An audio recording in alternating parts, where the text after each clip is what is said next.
तो कैसे आप लोगों को उम्मीद करता हूँ सब लोग अच्छे होंगे और एक मजेदार वीडियो लेके आए हैं आप लोगों के लिए। तो देखो में नहा कर आज मछली पकड़ने जा रहे हैं और हमारे पास है मतलब कि ये देखो इसके अंदर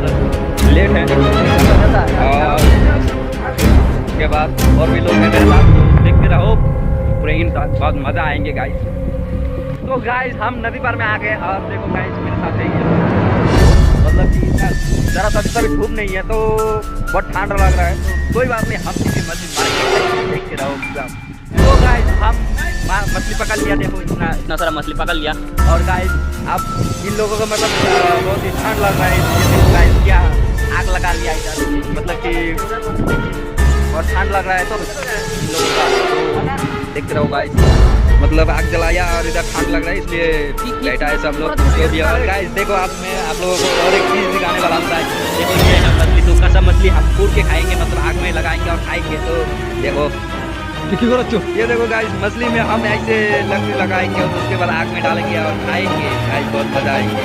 देखते रहो।